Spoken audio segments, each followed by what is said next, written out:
By the time midnight arrived on December 31st, 1995, the Parker family in Georgetown, Texas, should have been together in their living room, waiting for the new year the way they always did. Instead, one chair remained empty, and that emptiness would define the next 15 years of their lives. Georgetown was the kind of central Texas town where routines shaped people. Families attended the same churches for generations. Teachers often taught the children of people they had once gone to school with. Local diners knew what customers ordered before menus were even opened. It was the kind of place where safety felt assumed, not discussed. Madison Parker had grown up inside that certainty. At 24, Madison was in the awkward season between becoming who she had planned to be and realizing adulthood cost more than optimism had prepared her for. She had earned her education degree, found a teaching position at a local elementary school, and spent her weekdays trying to convince second graders that reading could be magical. It was the life she had imagined for herself. What she had not imagined was how little a first-year teacher in Texas could actually afford. Her salary covered basics but not independence. Student loan payments took a steady bite out of every paycheck. Car insurance, gas, groceries, classroom supplies she often paid for herself. It all added up faster than she had expected. So Madison stayed at home with her parents, telling herself it was temporary. To help bridge the gap, she worked evenings at a diner off the highway. Helen Parker, her mother, never complained about Madison staying home. If anything, Helen quietly cherished it. She worked in school administration and understood exactly how difficult the first years could be for young teachers. Richard Parker understood life differently. A former police officer, Richard had spent decades learning how quickly ordinary days could become disasters. Retirement had softened some of his habits, but not his instincts. He still checked locks without thinking, still noticed unfamiliar cars, still listened to silence differently than most people. Even so, Madison was his daughter, not a suspect, not a case file. He wanted normalcy for her. He wanted Georgetown to remain the safe town she believed it was. On that Sunday, December 31st, the family expected a simple evening. Madison had agreed to cover a diner shift for another waitress who wanted New Year's Eve off. Nothing unusual about that. She would finish by 10, come home, and the three of them would welcome 1996 together with cheap sparkling cider and whatever countdown television offered. That was the plan. The diner stayed busy longer than expected. Holiday traffic, families moving between gatherings, travelers passing through, and one customer Madison had noticed before. He had appeared more than once over the previous several weeks. Never memorable enough to describe clearly, yet impossible to forget emotionally. Middle-aged, quiet, alone, always lingering just slightly longer than normal. Not overtly threatening, not inappropriate in any way someone could formally report. Just unsettling. The kind of discomfort women often learn to dismiss because nothing concrete has happened. Madison had mentioned him before in passing. Another waitress had brushed it off as harmless loneliness. That explanation made sense. Small-town diners attracted regulars with routines. Still, something about him stayed with her. That night, the discomfort sharpened. No dramatic incident. No obvious confrontation. Just the unmistakable sense of being watched too closely for too long. By the time her shift ended, Madison wanted only to get home. At approximately 9:50 p.m., she left the diner. The walk to the Parker home was familiar. She had taken it enough times to stop consciously thinking about it. Georgetown was not a city where walking home caused alarm. People knew one another. Streets felt predictable. The first part of the route offered reassurance. Familiar neighborhoods, familiar names, familiar assumptions. Then the route changed. Quieter streets, less activity, fewer people. And then something small shifted. A sound behind her. First, it meant nothing. Another pedestrian. Someone heading somewhere on New Year's Eve. But familiarity changes fear in strange ways. Sometimes what feels wrong becomes frightening precisely because it interrupts something normally safe. Madison changed direction slightly, choosing a route that should have felt more public. The presence remained. Not closer, Not farther. Just there. At that point, uncertainty becomes its own kind of torment. Nothing explicit enough to justify panic. Nothing innocent enough to fully dismiss. Richard had once given Madison practical advice about working nights. Stay aware. Trust instincts. Don't worry about appearing rude if something feels wrong. Advice is easier to remember than to act on. By the time Madison turned toward Cedar Lane, home was close enough to imagine safety. Her family's house. The familiar routine waiting inside. Her mother checking the time. Her father pretending not to worry. The distance between danger and safety had narrowed to less than a minute. Then everything changed. No witnesses would later provide clarity. No neighbor would describe exactly what happened. No precise timeline beyond inference. Only the evidence left behind. A purse discovered near the sidewalk. Keys. Personal belongings.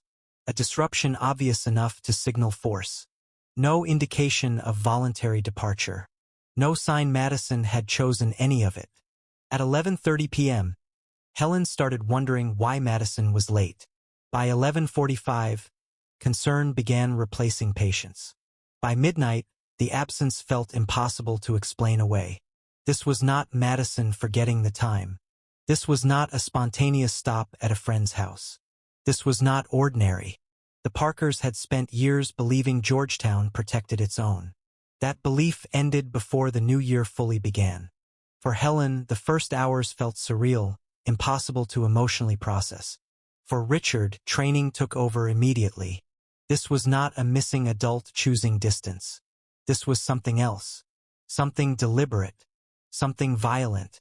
And somewhere in the terrifying space between professional instinct and paternal dread, Richard Parker understood the truth long before anyone officially said it.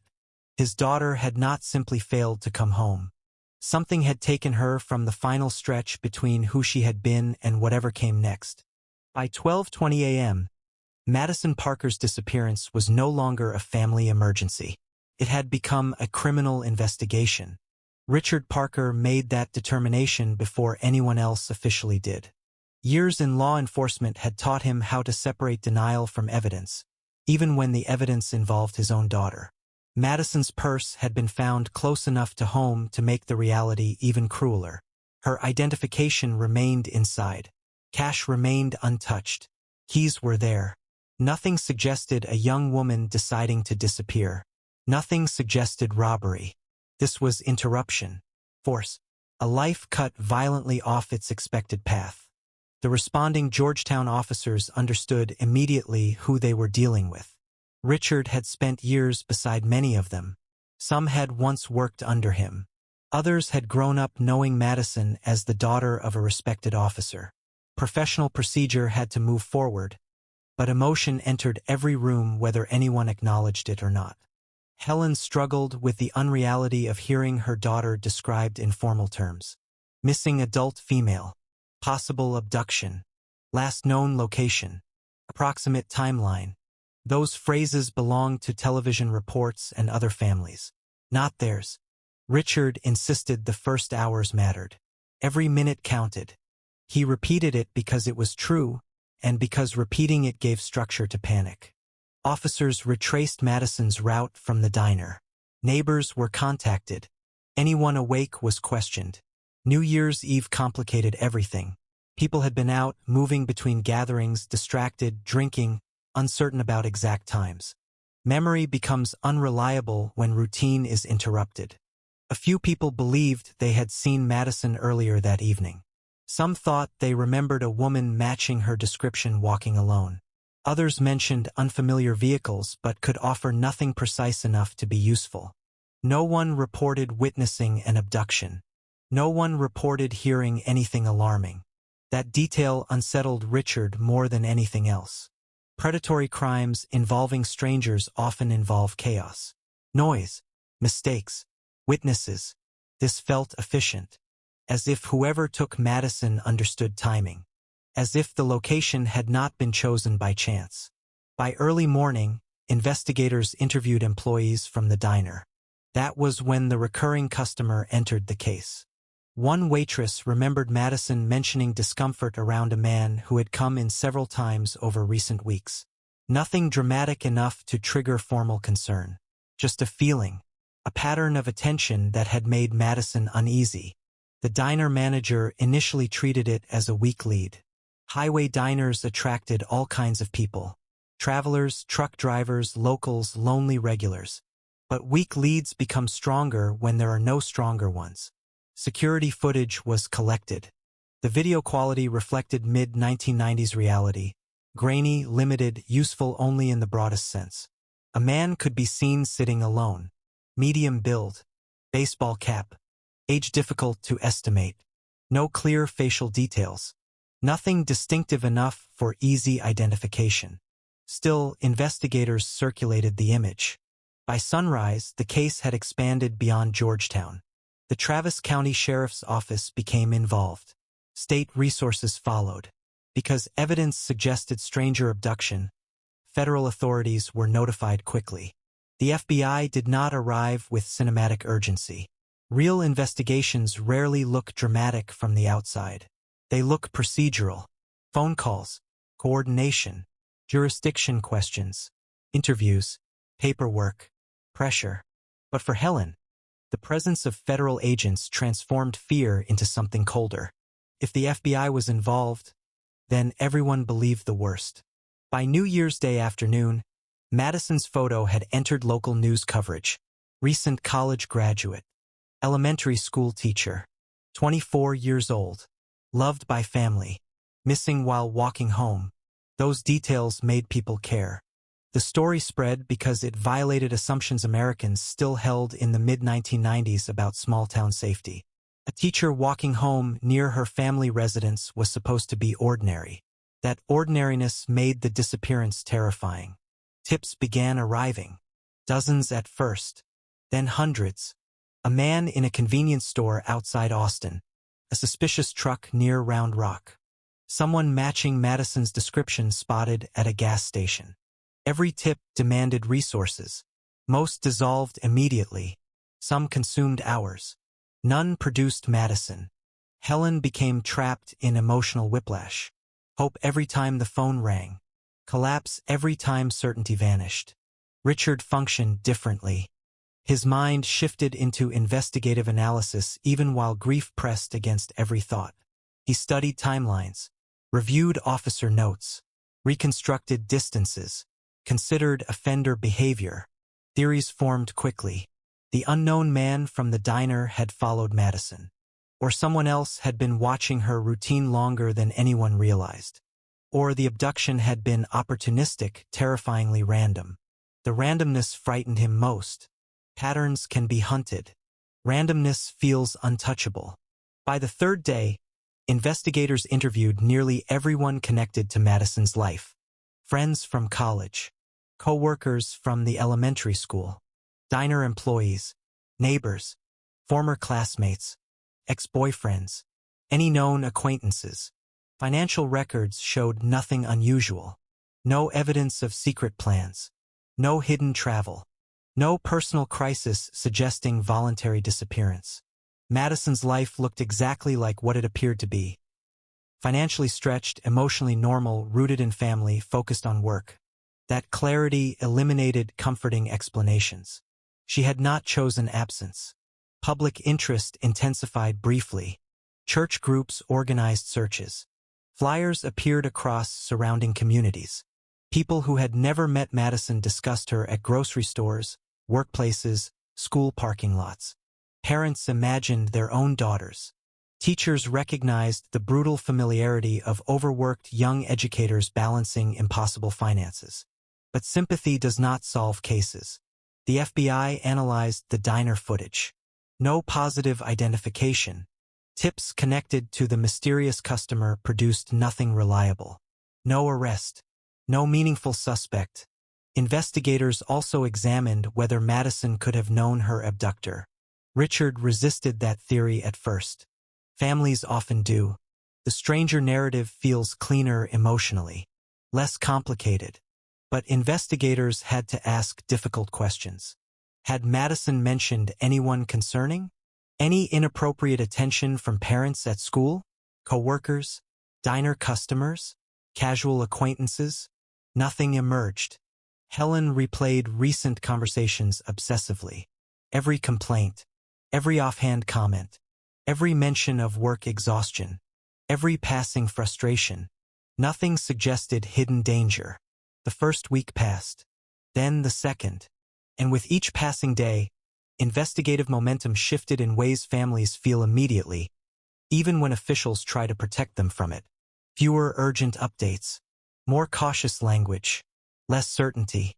Richard recognized those changes before anyone admitted them aloud. Fresh cases command manpower. Cold uncertainty drains it. One FBI agent remained honest enough to say what no parent wanted to hear. Stranger abduction cases become exponentially harder with time. Without witnesses, without physical evidence, without ransom demands, without communication, the possibilities narrow in the worst direction. Helen rejected that logic entirely. A mother's refusal is not evidence-based. It does not need to be. She believed Madison was alive because the alternative was unbearable. Richard believed statistics because he had spent too many years watching families suffer false hope.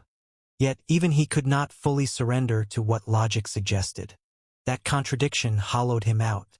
By the end of the first month, Madison Parker's disappearance remained unsolved. No confirmed suspect, no confirmed sightings, no credible explanation, only questions. And beneath those questions, a growing realization neither parent could fully articulate. Whoever had taken Madison had either made remarkably few mistakes, or had already succeeded in disappearing with her completely.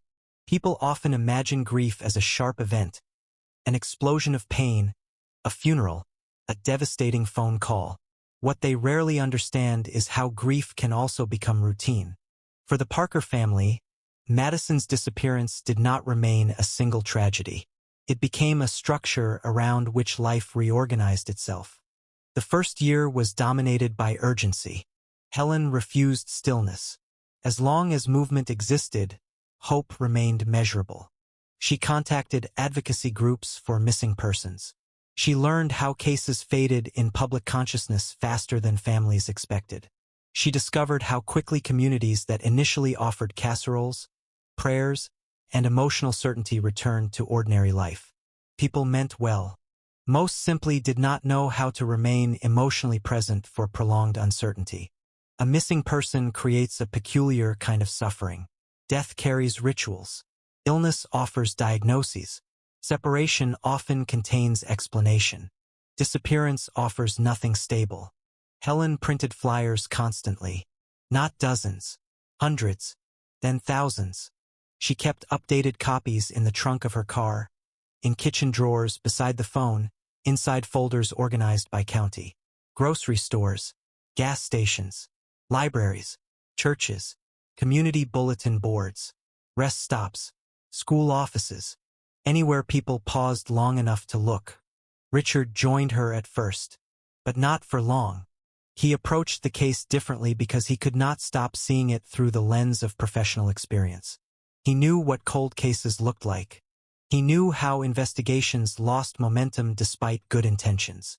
He knew leads dried up. He knew statistical realities no husband should ever have to apply to his own daughter. That knowledge created distance between him and Helen, not because love diminished, but because pain translated differently. Helen fought uncertainty through action. Richard fought it through containment. He returned to structured routines quickly, partly because routine prevented collapse. Retirement no longer suited him. Empty hours became dangerous. Too much thinking invited conclusions he could not survive emotionally. So he accepted part-time work again. School security, administrative consulting, anything that imposed order. Helen interpreted this, sometimes unfairly, as withdrawal. Richard interpreted Helen's relentless searching, sometimes unfairly, as refusal to accept reality. Both interpretations contained fragments of truth. Their marriage did not fail dramatically. No explosive confrontations. No theatrical ultimatums. just the quiet erosion common to families carrying unresolved trauma. Conversation narrowed. Some topics became impossible. Madison's bedroom remained untouched. That decision was never formally discussed. It simply happened. Laundry habits remained unchanged for a while. Bills addressed to Madison were preserved. Teaching materials from her first school year stayed exactly where she had left them.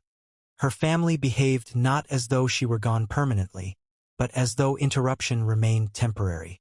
At first, friends found this understandable. By the third year, some privately found it unhealthy. Helen did not care.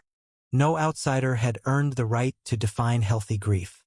Each anniversary reopened the wound with cruel precision. December 31st became impossible. The holiday ceased to exist for the Parkers in any meaningful emotional sense. No celebrations. No countdown. No television traditions. No attempts at reinvention. Time itself became accusatory. Every passing year raised a new unbearable question. If Madison were alive, what age would she be now? 25. 28. 30. Birthdays became their own ritual of suffering. Helen preserved them. A cake some years. A handwritten note other years. A deliberate acknowledgement that motherhood does not end because certainty disappears. Richard participated less visibly. His grief became quieter, but not smaller. He followed the case file privately. Former colleagues occasionally updated him when procedural changes occurred. A new detective assigned. Old evidence reviewed. Periodic database checks. Nothing meaningful. The unidentified diner customer remained unidentified. That detail haunted Richard disproportionately. A blurry figure had become symbolic of everything unresolved. He studied copies of the surveillance image more times than he would ever admit. Not because the image offered new information, because obsession creates the illusion of control. By 2000, 5 years after Madison disappeared, the case existed in a bureaucratic category no family ever wants to hear. Inactive but open. Technically unsolved. Operationally stalled. Helen rejected the emotional implications of that classification. She expanded her efforts. Support groups introduced her to other families living similar nightmares. Mothers searching for sons. Parents searching for daughters. Siblings carrying guilt for arguments that became final interactions. These communities offered understanding outsiders could not. But they also exposed Helen to terrifying patterns. Years without answers. False sightings. Fraudulent psychics. Exploitative strangers. Administrative indifference. Media cycles that briefly consumed tragedies before moving on. Still, connection helped. It transformed isolation into collective endurance. Richard attended a few meetings, then stopped. Not because he lacked empathy, because proximity to other unresolved losses intensified his own. Each story felt like a possible preview of the Parker future. He preferred silence. By the early 2000s, Georgetown itself had changed. New families moved in. Local memory thinned. For longtime residents, Madison's disappearance became cautionary folklore. The young teacher who vanished walking home. A story told to daughters as warning. A tragedy absorbed into community mythology. Helen hated that transformation. Madison was not a lesson. Not a narrative. Not an anecdote about safety. She was her daughter. This distinction mattered fiercely. As technology evolved, Helen adapted. The internet offered new possibilities. Online forums, missing persons databases, early social networking communities, digital bulletin boards. She learned them all imperfectly but persistently. Richard remained skeptical. Technology produced tips, yes. It also produced noise. False hope multiplied faster online. Still, even he could not fully dismiss new methods, because traditional methods had failed. By 2005, nearly a decade had passed. The emotional arithmetic became harder. If Madison had children somewhere, would they know their grandparents existed? If she had died, where was she? If she had survived something unimaginable, did she know who she was? Questions evolve when time stretches. The human mind does not tolerate unresolved narrative well. It invents possibilities simply to create structure. Helen imagined rescues. Richard imagined crime scenes. Neither imagination offered peace. Their marriage survived mostly because shared history remained stronger than accumulated silence. But intimacy changed. Loss creates parallel loneliness even inside the same home. Friends sometimes assume time had healed them. That misunderstanding angered Helen. Time had not healed anything. Time had only made the pain less publicly visible. By 2010, Madison would have been 39. 15 years. Long enough for many official systems to emotionally deprioritize a case. Long enough for the public to forget. Long enough for even hope to feel structurally irrational. And yet Helen never entirely stopped. Not because evidence justified optimism. Because motherhood did not permit surrender. Every Sunday, some version of the same ritual continued.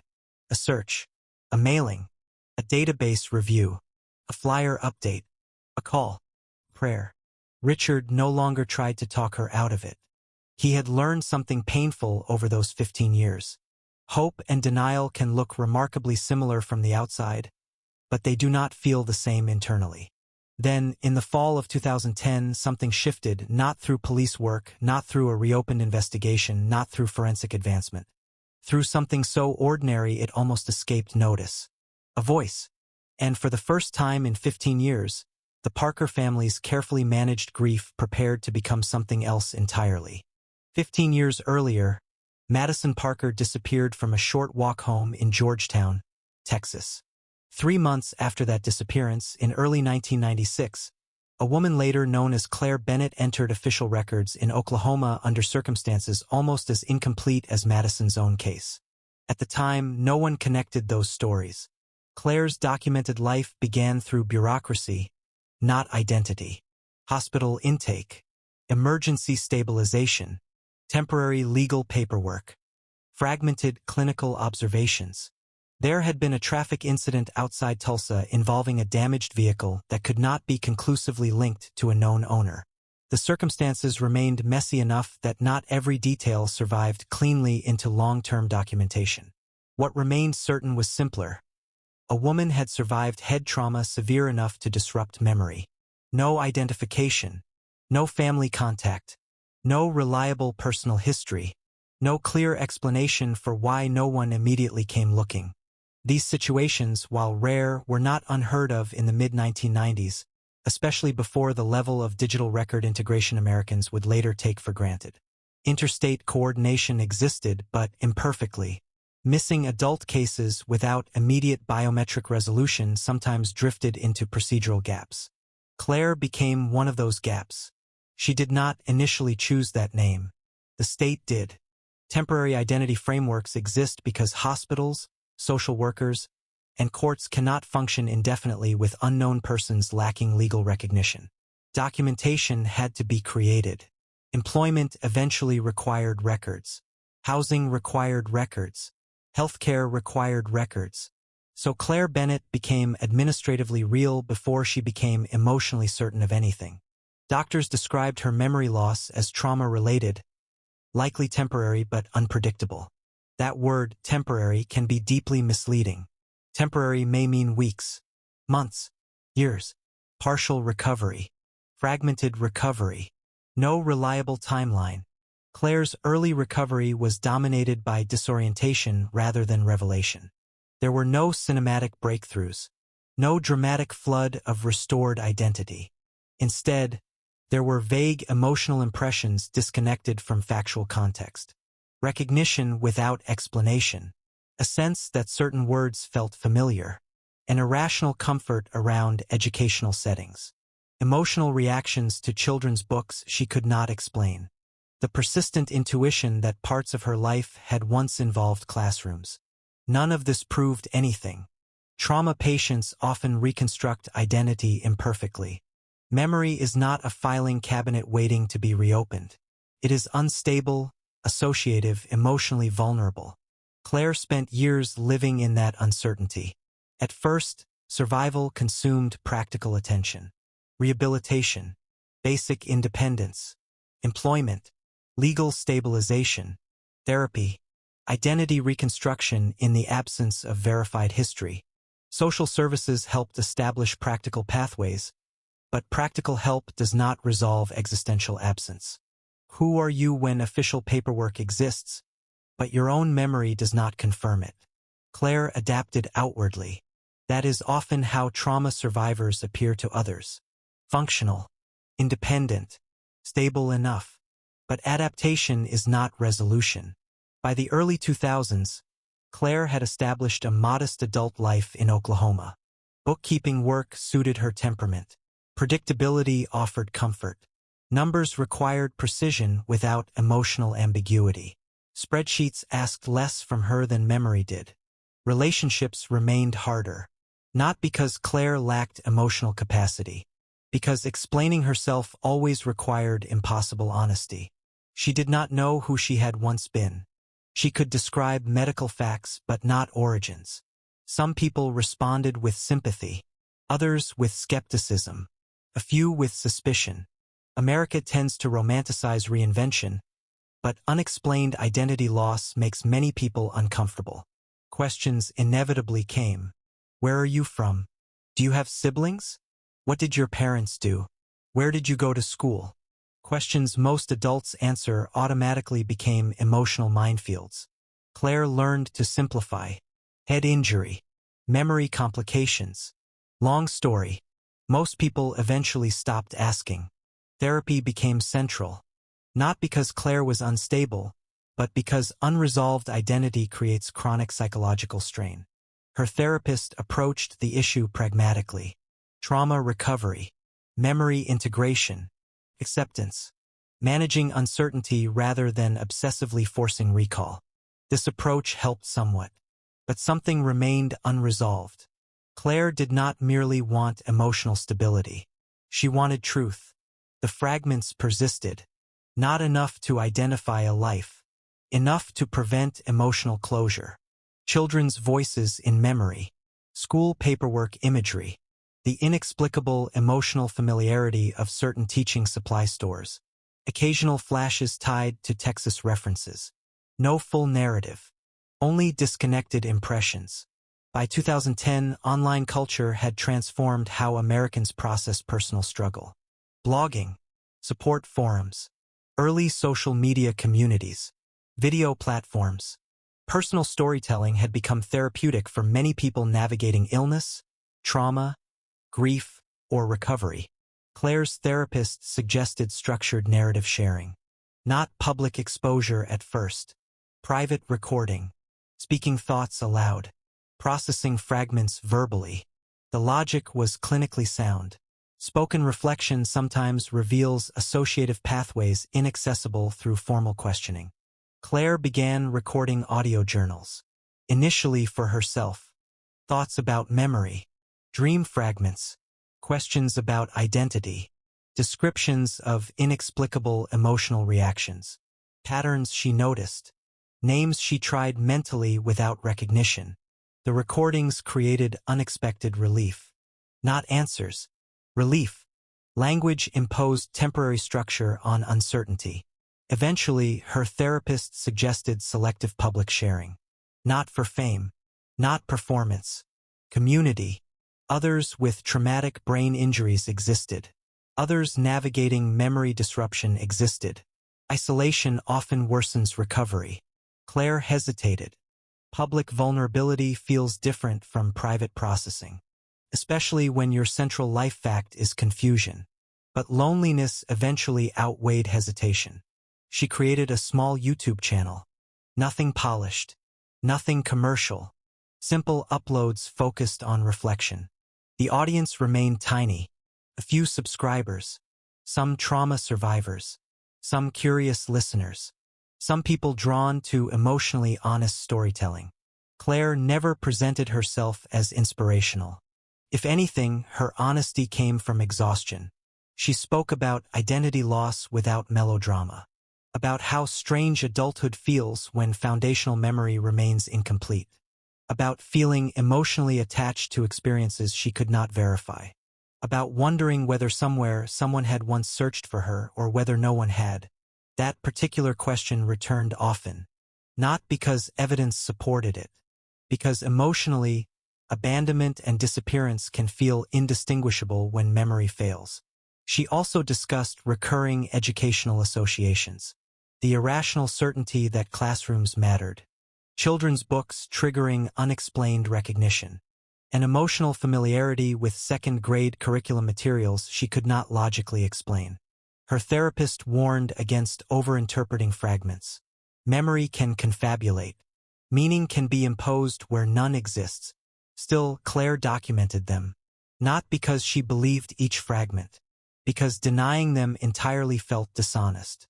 Her voice carried a distinct regional softness she had never consciously analyzed. To her, it was simply her voice. To someone else, one day it would become everything. In Georgetown, Helen Parker had spent 15 years searching databases, mailing flyers, following leads, enduring disappointment. What she did not expect was that the next possible clue would not come through law enforcement, not through missing persons infrastructure, not through investigative breakthroughs, but through an ordinary internet recommendation algorithm offering a video from a woman speaking openly about memory loss. And in that moment, without yet understanding why, the Parker family's deadlocked story began moving again. Helen Parker had spent 15 years teaching herself not to trust sudden hope. False leads had trained that reflex into her nervous system. A woman in San Antonio who resembled Madison from behind. A waitress in Houston someone insisted looked exactly like her. An anonymous call from a man claiming to have information, later exposed as a cruel fabrication. A private message from a stranger who had confused Madison's flyer with another missing woman. Every possibility began with adrenaline and ended in collapse. So when the YouTube recommendation appeared in late 2010, nothing about it should have mattered. It was not connected to missing persons, not linked to law enforcement, not suggested by anyone investigating the case. Just an unrelated video uploaded by a woman discussing memory recovery. Helen clicked because grief often creates strange attention patterns. Sometimes people exhausted by pain seek distraction in stories adjacent to their own suffering. The first few minutes felt ordinary. Then something changed. Not a name, not a fact, a voice. Recognition is difficult to explain rationally when it arrives before evidence. Human memory is deeply flawed, suggestible, emotionally manipulable. Helen understood this intellectually. She had spent years wanting to believe impossible things. But this felt different. Certain speech rhythms do not merely sound familiar. They feel intimate. The pacing between thoughts, word choices, the softened Texas vowels, the specific emotional cadence of someone who once belonged to your household. Helen replayed the video, then another upload, then another. The woman identified herself as Claire Bennett. She spoke about head trauma, memory disruption, identity uncertainty. None of that alone connected her to Madison. Then Helen heard something that made dismissal harder. Claire mentioned recurring emotional associations with teaching, children, second-grade educational material. A sense of familiarity she could not explain. Helen froze. Madison had taught second grade. That detail was not rare enough to prove anything, but not emotionally easy enough to ignore. Richard had witnessed this pattern before. He recognized the look in Helen immediately, the dangerous collision between grief and certainty. He had seen it over the years in smaller forms. Newspaper photographs that resembled Madison vaguely. Public sightings based more on longing than reality. His first instinct was defensive skepticism. Not because he lacked hope, because hope had repeatedly destroyed Helen. He listened anyway. The first video did not persuade him. The second unsettled him. By the fourth, skepticism became less comfortable. It was not merely the accent. Texas contains millions of similar voices. It was subtler than that. Phrasing, emotional structure, specific linguistic habits. Things too minor to sound compelling in explanation, yet impossible to fully dismiss when personally familiar. Richard hated how quickly hope returned. Hope made rational analysis harder. Still, he approached the situation methodically. The obvious questions came first. Who exactly was Claire Bennett? Was she a public fraud? An opportunist? Someone unknowingly triggering grief through coincidence? Or something more complicated? Helen wanted immediate action. Richard insisted on verification. Not police first. Private confirmation. Official channels would likely dismiss a theory built around vocal resemblance and emotional intuition. And honestly, they might be right too. So Richard contacted someone he trusted. Michael Reeves had worked investigations years earlier before moving into private investigative work. He understood missing persons cases, background tracing, public records, and, most importantly, discretion. Richard explained the situation with visible reluctance, even to himself. A woman online, memory loss, possible coincidence, possible madness, possible something else. Reeves did not mock the request. Private investigators learn quickly that emotional improbabilities sometimes hide real patterns. He agreed to look into Claire Bennett quietly. The waiting that followed reopened emotional territory the Parkers had spent years trying to stabilize. Helen watched Claire's uploads obsessively. Not because each video contained concrete clues. Because repetition sharpened conviction. She began hearing Madison everywhere. Not in exact memory. In emotional resonance. Richard tried maintaining distance. Then failed. Late-night listening became routine. He approached it analytically. Accent markers. Regional phrasing. Age consistency. Timeline references. But analysis did not eliminate emotional contamination. If anything, repeated exposure deepened uncertainty. 5 days later, Reeves returned with preliminary findings.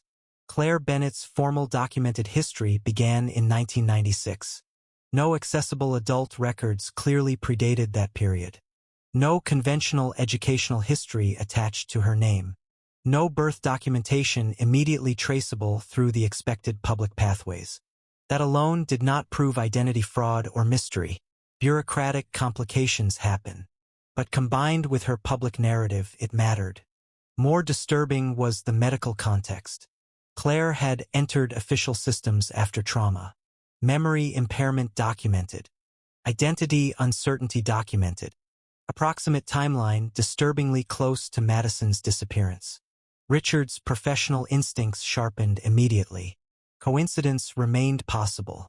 But coincidence was becoming statistically uncomfortable. Reeves dug deeper. Claire's early identity reconstruction involved legal assistance and state documentation processes tied to trauma recovery. Nothing overtly fraudulent.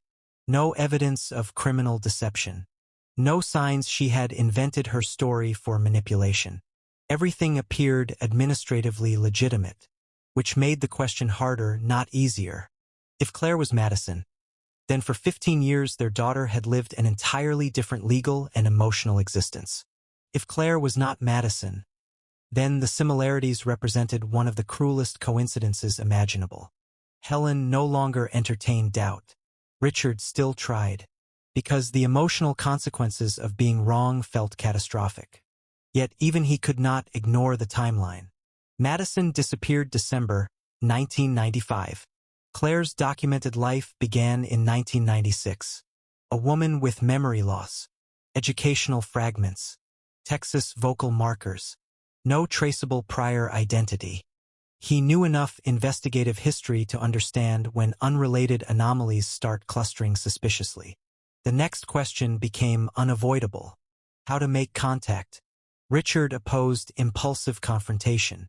If Claire truly suffered trauma-related memory issues, an emotionally explosive approach could be harmful. If she was not Madison, such contact would be invasive and deeply unfair. Reeves agreed.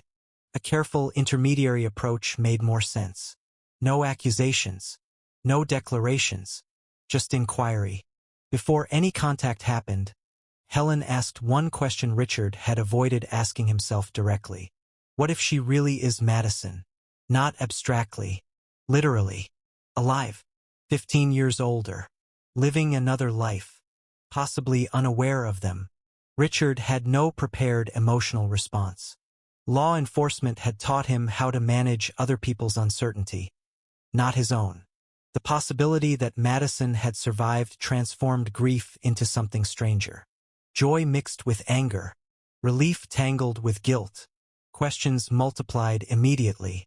If she was alive, what happened? Why had no one identified her? Why had systems failed? Why had 15 years been stolen? Reeves recommended patience, measured contact, verification before emotional escalation. Helen agreed outwardly. Internally, patience had already become impossible. Because for the first time in 15 years, hope no longer felt like imagination. It felt like evidence waiting to be confirmed. Michael Reeves approached Claire Bennett the way experienced investigators approach emotionally volatile uncertainty. Slowly, respectfully, without assumptions. He did not arrive with accusations or dramatic claims. He presented himself honestly, explained that he had been asked to look into a possible identity question involving a family in Texas, and gave Claire every opportunity to end the conversation immediately. Instead, she listened. That detail mattered. People who are hiding something often control conversations differently. Claire did not behave like someone guarding a secret.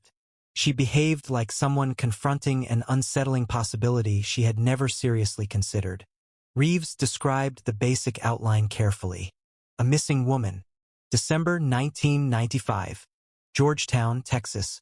A family who believed certain similarities might not be coincidence. Claire did not dismiss the idea, but she did not embrace it either. That emotional ambiguity made her seem more credible, not less. She asked practical questions. What similarities? Why her? What evidence existed beyond intuition? Reeves avoided emotional exaggeration. He mentioned timing inconsistencies in her documented history, her memory loss, the family's reaction to her voice and public recordings. Claire's response was thoughtful, not theatrical. She acknowledged that questions about her origins had never truly disappeared. She admitted certain unexplained emotional associations with Texas. She admitted recurring educational memory fragments. But she remained careful. Trauma survivors often learn to distrust emotionally satisfying explanations. Memory gaps create vulnerability to suggestion. Her therapist had warned her about constructing identity around emotionally compelling narratives unsupported by evidence. That caution made sense. Still, something shifted. Reeves showed her a photograph. Not a flood of evidence. Just one. Madison Parker at 24. Claire studied it longer than Reeves expected. No immediate recognition. No dramatic emotional breakdown. Just uncertainty layered over discomfort. The face looked familiar in the way some strangers occasionally do. That was all Claire would say. Yet she did not reject further contact. That decision changed everything. A meeting was arranged. Neutral location. No pressure. No guarantees. Richard insisted on realism. Helen could barely tolerate waiting. The days between confirmation and meeting destabilized the emotional equilibrium the Parkers had spent years constructing. Helen oscillated between certainty and terror. Richard became quieter than usual. Hope at that scale is psychologically dangerous because it creates the possibility of losing the same person twice. The drive to Oklahoma felt longer than geography justified. Neither parent needed to articulate what both feared. That Claire would not be Madison. Or worse, that she would be. The meeting was intentionally structured with caution. Claire had requested boundaries. No sudden physical contact. No assumptions. No emotional pressure to perform recognition. Reasonable requests. Trauma-informed ones. Richard respected them immediately. Helen agreed because refusing would have risked losing the opportunity entirely. When Claire arrived, 15 years collapsed and stretched simultaneously. Time alters faces. Life leaves evidence. Memory shapes recognition imperfectly. Yet some forms of familiarity bypass conscious reasoning. Helen knew before logic could intervene. Not because the woman looked exactly like Madison. She did not. 15 years separated them. Adulthood had reshaped identity. But emotional recognition is not forensic science. It operates through accumulation, a way of listening, a familiar seriousness, an intangible emotional pattern impossible to quantify. Richard experienced something similar, though more cautiously. Not certainty, but disturbance. The possibility that this woman belonged to their history in a way no coincidence could fully explain. Claire introduced herself simply, professional, polite, guarded, emotionally contained in the way adults often become when uncertain whether vulnerability will be safe. Helen introduced herself with visible restraint. Years of grief had prepared her for many impossible moments, but not this one. The conversation began awkwardly, almost clinically. Claire explained what she knew. Documented head trauma, memory disruption, incomplete identity reconstruction, long-term uncertainty, therapy, fragmented recollections, the practical life she had built around uncertainty. Richard listened like both a father and former investigator. He noticed inconsistencies.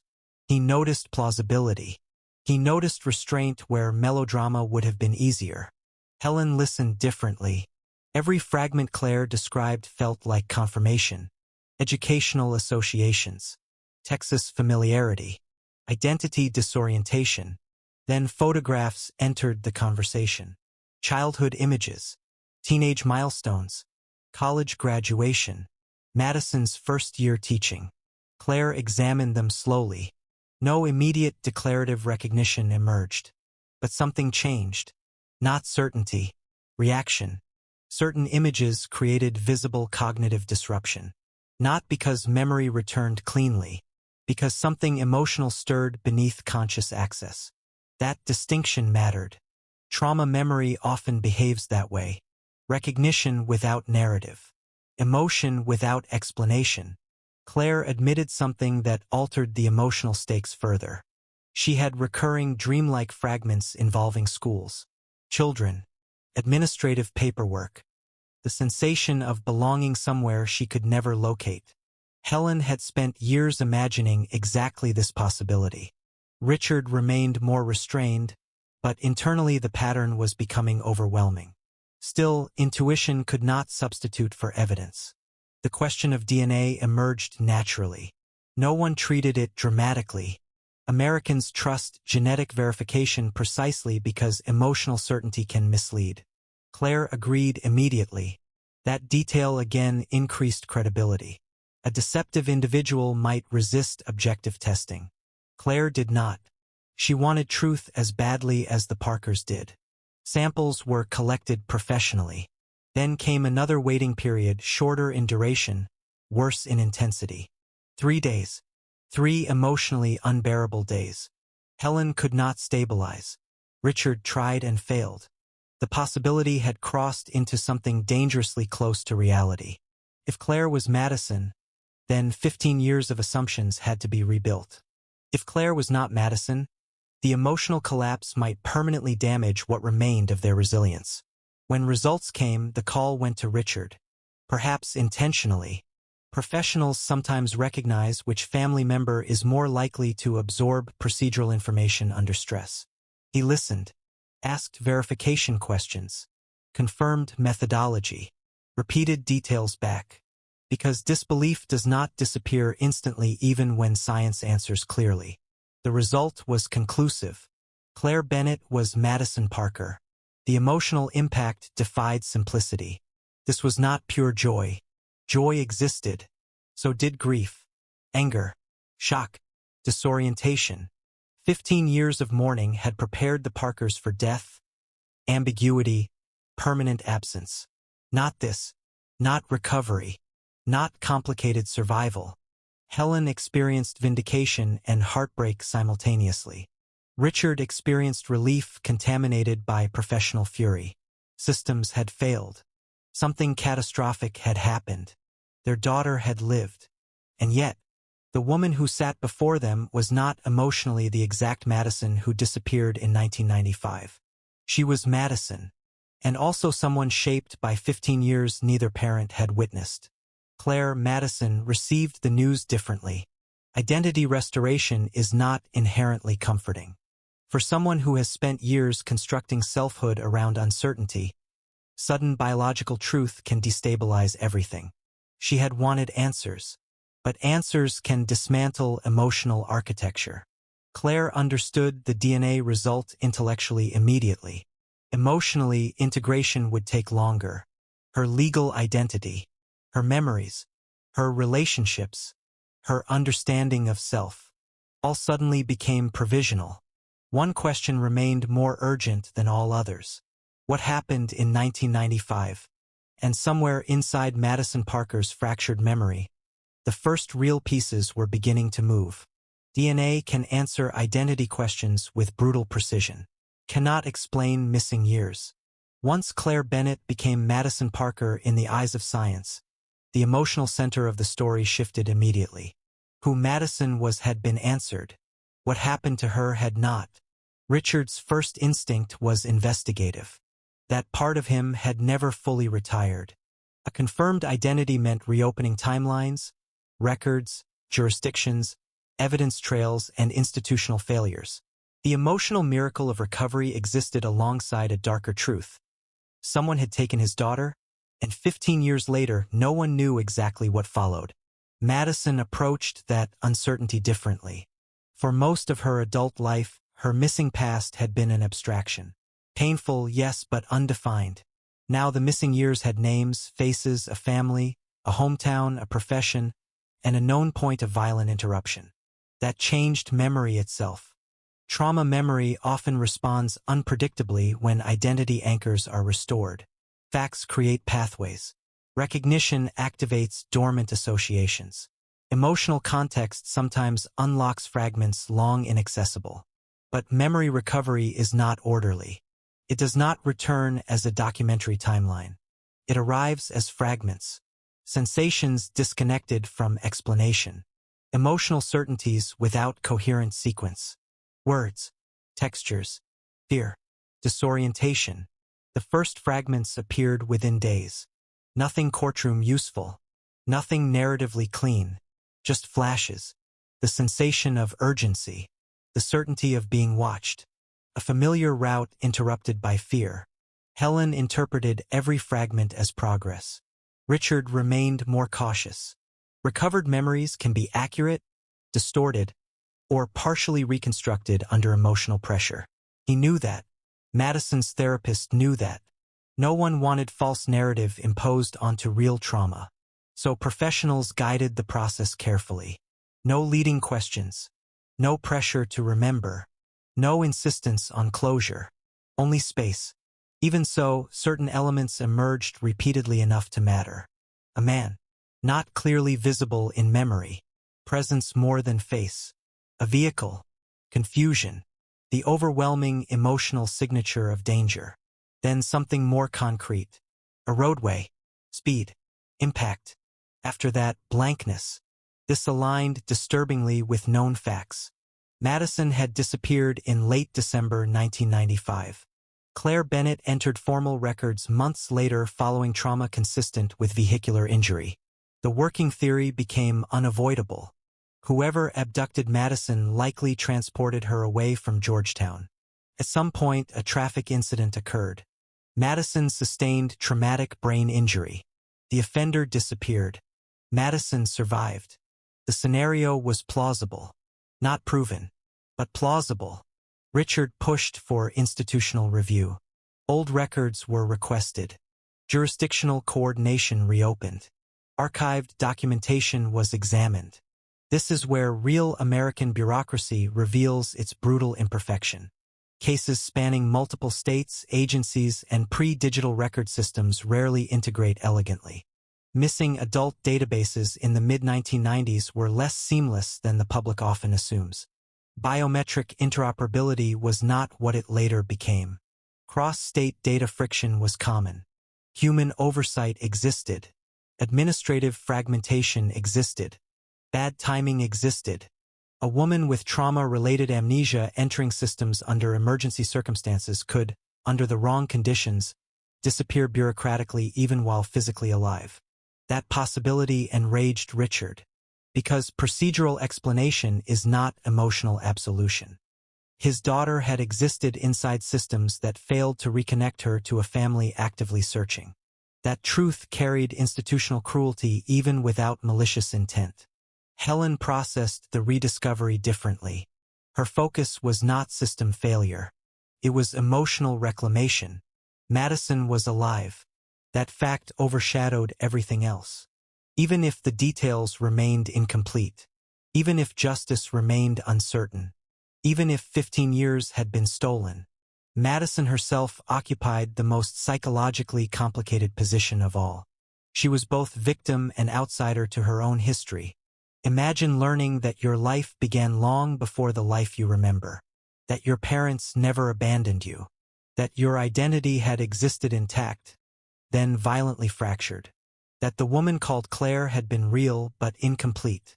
This is not simply joyful revelation. It is existential destabilization. Madison had built adulthood around uncertainty. Employment, relationships, therapy, self-understanding. Even her resilience had been structured around being someone without a past. Now she had one. That does not instantly feel comforting. It feels disorienting. The emotional relationship with Helen developed faster. Motherhood carries certain emotional recognitions that can survive interruption. Helen did not demand immediate intimacy. That restraint helped. She offered stories, documents, photographs, school memories, family traditions, not as pressure, as invitation. Madison listened, sometimes with fascination, sometimes with emotional distance, sometimes with inexplicable grief over experiences she could not emotionally access. Richard's relationship developed more slowly. Former officers often struggle when trauma refuses procedural neatness. He wanted clarity, facts, sequence, accountability. Madison could not provide those things. That frustrated him even when he understood intellectually why. Healing required patience, not interrogation. Meanwhile, investigators pursued whatever remained actionable. The unidentified diner customer, archived local leads, interstate incident records, unresolved traffic reports. Nothing definitive emerged. 15 years had eroded forensic opportunity. Witnesses disappear. Memories degrade. Records vanish. Institutions rotate personnel. Cold time protects offenders. One reality became increasingly likely. The abductor might never be identified. Madison's memory improved incrementally, but not cleanly enough for prosecution-grade reconstruction. More fragments surfaced.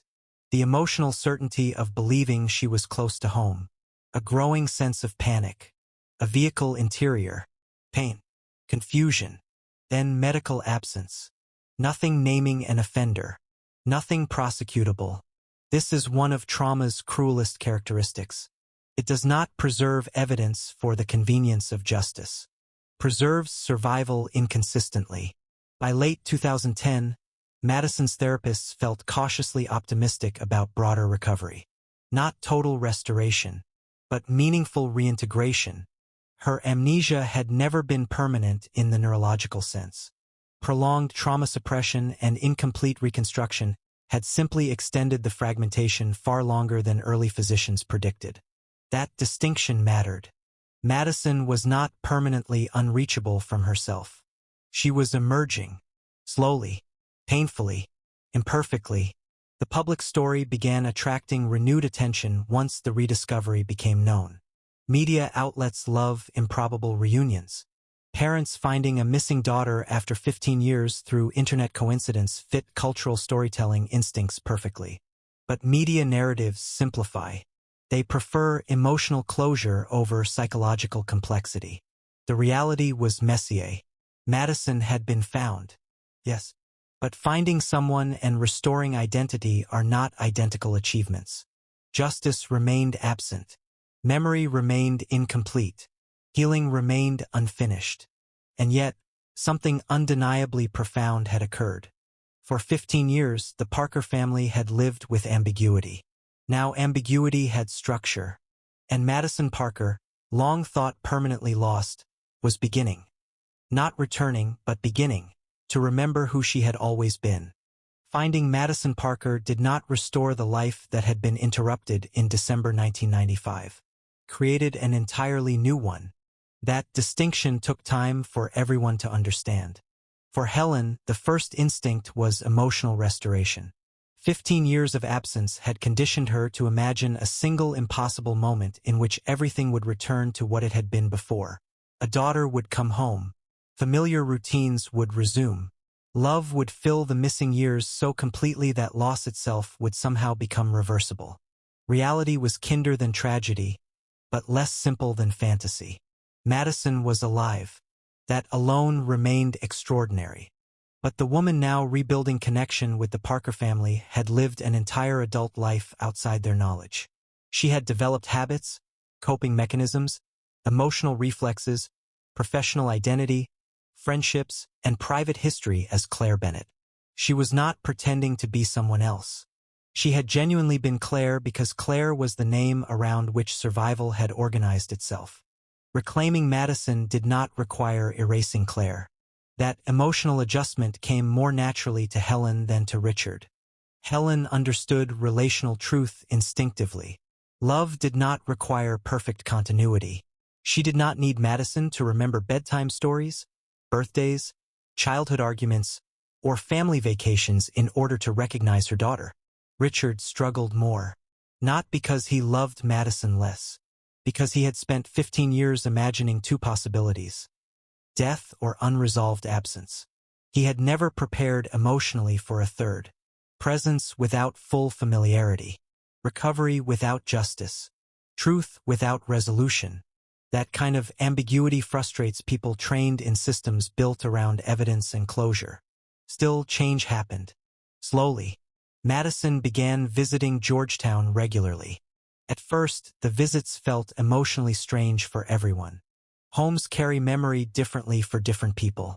For Helen and Richard, every object contained history. For Madison, much of that history arrived intellectually before emotionally. Family photographs became instructional material. Stories functioned almost like witness testimony. Who she had been, what she had loved, which habits once defined her, how seriously she had taken teaching, how she had always overworked herself, how she had believed adulthood would begin the moment financial independence arrived. Madison listened carefully. Sometimes she recognized emotional textures before explicit memory. Certain school-related stories felt deeply familiar. Administrative frustrations, second-grade curriculum details. The emotional exhaustion of young teachers stretched too thin financially. Those recognitions returned first because fragments of that identity had apparently survived even the worst trauma. Other things remained inaccessible. Some childhood memories resurfaced in partial form. Others did not. Neurologists explained this without false promises. Trauma recovery does not guarantee complete restoration. Memory networks rebuild unevenly. Some pathways remain damaged or inaccessible. Madison accepted this more calmly than her parents initially did. She had already lived with uncertainty for 15 years. Incomplete truth did not frighten her the way it frightened them. If anything, she possessed greater emotional tolerance for ambiguity. The investigation into her abduction produced less comfort. Archived case reviews confirmed plausibility but not certainty. The unidentified diner customer remained an unresolved possibility. No definitive suspect emerged. No prosecutable reconstruction materialized. No confession. No breakthrough witness. No forgotten evidence suddenly changing everything. The most credible theory remained distressingly incomplete. Madison had likely been abducted after leaving work, transported away from Georgetown, involved in some form of vehicular incident, and abandoned alive after sustaining traumatic injury. Whether the crash had been accidental, chaotic, or connected to deliberate violence could not be proven. Whether the offender panicked, fled, believed she would die, or intentionally erased evidence remained unknowable. Richard hated this, not abstractly, personally. He had spent his professional life believing persistence could eventually force truth into daylight. This case taught him otherwise. Some truths degrade faster than justice systems can preserve them. Helen carried anger too, but less obsessively. For her, the emotional equation had changed. The person responsible had stolen 15 years. Yes, but they had failed to steal everything. Madison survived. That mattered more. Public attention briefly reignited when media outlets rediscovered the story. Americans are drawn to improbable reunions. Families torn apart and unexpectedly restored fit cultural storytelling instincts. Television interviews were requested. Journalists sought emotional closure. The public wanted a clean ending. The Parkers learned quickly that their truth resisted simplification. Madison participated selectively. She refused sensational framing. Her experience was not a miracle in the simplistic sense. It was trauma, survival, administrative failure, identity disruption, recovery, complex family reintegration. Those realities deserved honesty. The YouTube channel that had inadvertently reconnected her to her past evolved in meaning. Originally therapeutic, it became something else. A place where trauma survivors, adoptees, memory loss patients, and families navigating unresolved identity questions found unexpected solidarity. Madison spoke more openly about ambiguity than triumph. That honesty resonated. People trust emotional complexity more than polished inspiration. She never claimed resilience as virtue. She described it as adaptation, a necessary response to circumstances no one would choose. The most meaningful transformation happened privately. Not in interviews, not in public narratives. In ordinary moments, routine conversations, shared meals, awkward laughter over family stories she could not remember firsthand. Gradual emotional familiarity replacing formal distance. The Parker family did not go back. They built forward. That difference matters. Too many cultural stories about reunions suggest restoration means recovering exactly what was lost. Life rarely works that way. Sometimes healing means accepting altered forms of connection rather than chasing impossible replicas of the past. By New Year's Eve 2011, the emotional significance of the date had shifted, not disappeared. Trauma anniversaries rarely disappear, but transformed. For 16 years, December 31st had represented interruption. Now it also represented endurance. Madison joined her parents that evening. Not as the exact daughter who disappeared in 1995. Not as the uncertain woman once called only Claire Bennett. But as a fuller, more integrated self shaped by both truths. The moment did not erase grief. It honored survival alongside grief. Richard changed the most quietly. He never became sentimental in public ways. But his anger softened. Not because justice arrived. Because fatherhood eventually outweighed his need for narrative completion. Helen no longer searched missing persons databases every Sunday. That ritual ended not with certainty about the past, but with certainty about the present. Madison was no longer missing. Years later, people would sometimes ask the Parker family whether they felt closure. It was the wrong question. Closure suggests clean edges, locked doors, completed emotional accounting. Life almost never offers that. What the Parkers found was something harder and more honest. Continuation. Love surviving interruption. Identity surviving fragmentation. Family surviving years that should have destroyed them. The person responsible was never found. That remains true. Justice, in the formal American legal sense, never arrived. That also remains true. But human meaning is not always built from legal outcomes. Sometimes it is built from refusal. A mother refusing to stop listening. A father refusing to completely surrender belief, even when logic demanded it. A woman refusing to stop searching for herself, even when memory offered almost nothing to work with. People often think the most important question in tragedies like this is what happened. Sometimes it is. But sometimes the more enduring question is what people choose to become after what happened.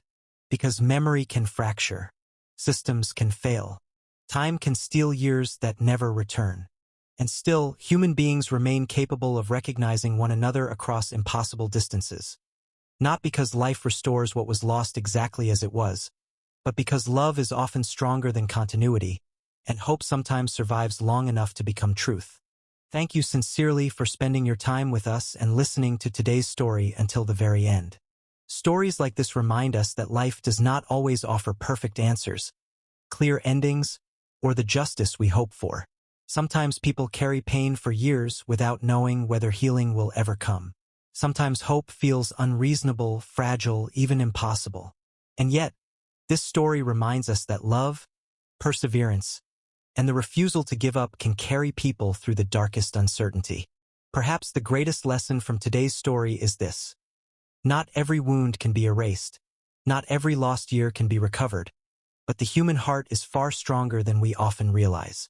Family is not only about shared memories. It is also about unwavering love, patience, and the willingness to rebuild even after life has changed everything. If this story touched your heart, moved you, or gave you something to reflect on, we would truly love to hear your thoughts. Please share your feelings in the comments below, because your words may also encourage someone else who is going through a difficult time. And if you would like to support our channel and help us continue bringing meaningful stories like this to more people, the simplest and most powerful way is to like this video, leave a comment, and subscribe to our channel. Thank you again for being here with us today. Wherever you are in the world, we wish you peace, hope, and the strength to keep believing that even after the longest darkness, light can still find its way back.